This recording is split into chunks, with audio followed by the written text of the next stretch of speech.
Magandang araw mga kupals! Lalagyan ko na nga pala ng screen yung ating kulungan. Bali nagkalas na nga pala muna kami ng aking anak ng tansi. Kaso laging nagugulo, pangit yata yung pinaglikawan. Kaya to the rescue na naman tong aking kuya na pinsan. Dito nga sa part na to ay medyo na-excite na ako. Utay-utay na kasing matatapos yung katas ng pagsuporta nyo. Hindi ko rin naman masabi na pinaghirapan ko dahil hindi rin naman ako nahihirapan tuwing gumagawa ako ng puro kalokohan na video.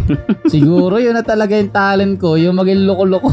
Pero ngayon, pinipilit ko nang gumawa ng kabutihan kasi pakiramdam ko masyado na akong marami nagiging kasalanan. Kung ayaw mo akong suportahan, okay lang. Pangit ka naman.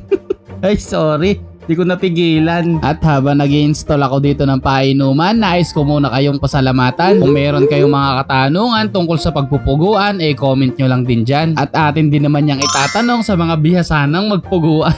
Hindi, biro lang. Kahit naman papaano, may konti tayong nalalaman. O siya, balik na tayo dito sa ating kulungan. Kung makikita nga ninyo dito, ay tapos ko na siyang linyahan ng painuman. Kaya naman agad ko na rin kinubera yung sa ibabaw at yung sa harap ng patukaan. Walang joy, nakatapos nga din naman. Nadala din niya sa pautay-utay kahit araw-araw nasa barikan. O papaano, di pugo na lang ang kulang. Teka muna at kita'y aking mamagikan. Alauna, alas 2, alas 3. Napurnada pa dahil ang atin daw pugo ay sa October pa madadala. Aray ko.